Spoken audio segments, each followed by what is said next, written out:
Assalamualaikum warahmatullahi wabarakatuh. Yang terhormat Bapak atau Ibu Guru dan rekan-rekan yang saya cintai, salawat serta salam tak lupa pula saya panjatkan kepada junjungan kita Nabi Muhammad Sallallahu Alaihi Wasallam, karena rahmat dan hidayahnya lah sehingga saya bisa membuat video ini. Dalam kesempatan ini saya akan berbicara mengenai lingkungan hidup.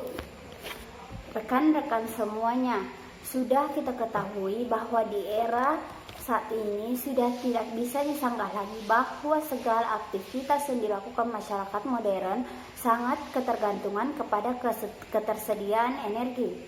Hampir di semua stok kegiatan, energi menjadi kebutuhan pokok yang tidak bisa ditawar-tawar lagi. Oleh karena itu, kemajuan suatu negara akan sangat berkaitan dengan kecukupan ketersediaan energi di negara tersebut. Sebut saja negara-negara maju seperti Amerika, Jepang, dan negara-negara Eropa lainnya, bahkan Korea.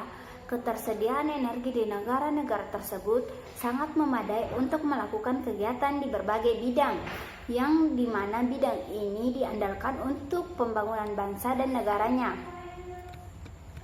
Namun, dalam pengadaan energi tentu saja harus memperhatikan faktor kelestarian lingkungan hidup, karena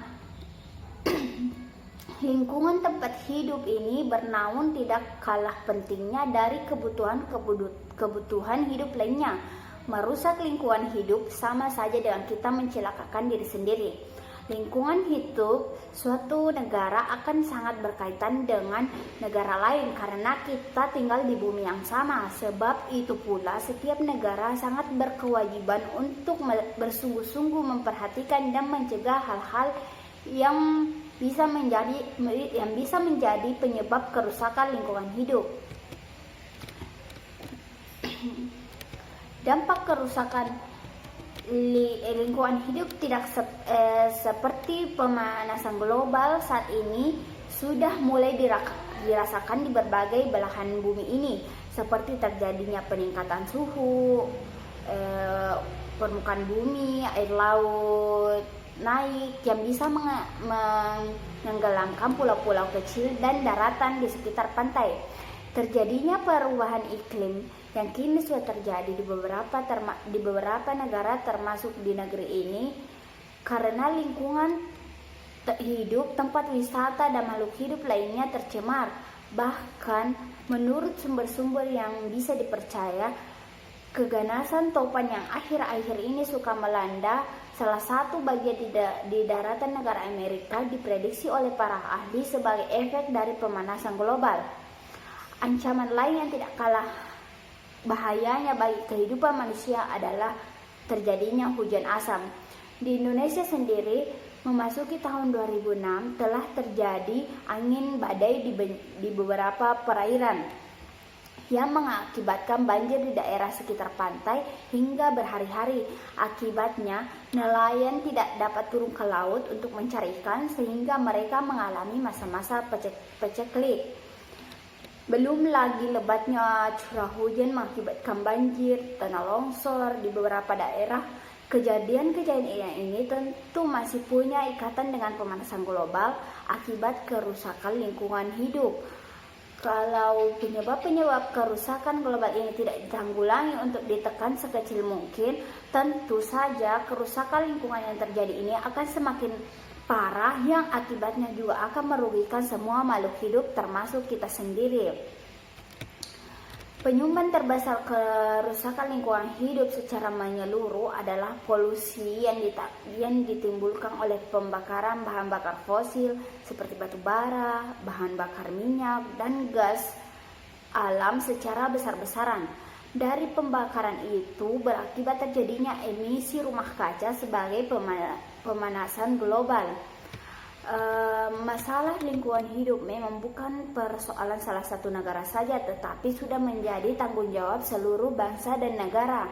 Oleh karena itu, berbagai upaya dilakukan orang untuk mencegah tambah rusaknya lingkungan hidup, seperti dengan diselenggarakannya KTT Bumi, Protokol Kyoto, dan sebagainya. Bahkan di beberapa negara yang masih memanfaatkan bahan bakar fosil berusaha mengurangi efek rumah kaca dengan menggunakan bahan bakar gas alam yang secara ekonomi sangat kompetitif bila dibandingkan dengan penggunaan minyak bumi atau batu bara. Hanya sebenarnya gas alam yang tetap menimbulkan CO2 tetapi lebih sedikit bila dibandingkan dengan penggunaan minyak bumi dan batu bara. Di samping itu, gas alam juga menimbulkan metan selama proses persediaannya yang kesemua itu dapat mengakibatkan kerusakan lingkungan. Meski akhir-akhir ini muncul teori lain tentang efek rumah kaca seperti menurut periset Amerika mengatakan bahwa variabel aktivitas matahari lah yang berpengaruh pada naik turunnya suhu global, namun mengurangi pembakaran bahan bakar fosil lagi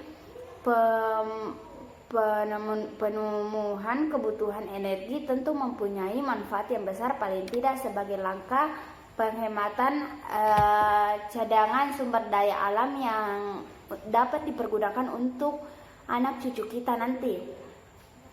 Pembakaran bahan bakar fosil seperti minyak bumi dan batu bara secara besar-besaran dilakukan orang untuk keperluan pembangkit tenaga listrik, industrialisasi, dan transportasi. Khusus untuk bahan bakar pembangkit tenaga listrik, sebab sebenarnya penggunaan bahan bakar fosil sudah ditekan sejak sekecil mungkin karena adanya teknologi yang modern menggunakan bahan bakar lain non fosil yang lebih produktif, aman, dan tidak menimbulkan polusi.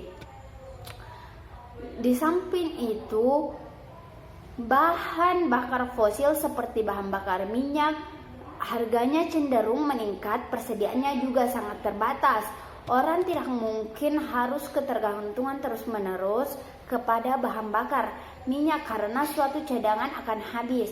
Oleh karena itu, Indonesia kini saatnya kita memanfaatkan bahan bakar non-fosil untuk berbagai keperluan seperti pembangkit listrik. Dengan demikian, selain turut melakukan upaya pelestarian lingkungan hidup secara global, juga sebagai langkah penghematan cadangan sumber daya alam yang sudah semakin menipis di negara ini.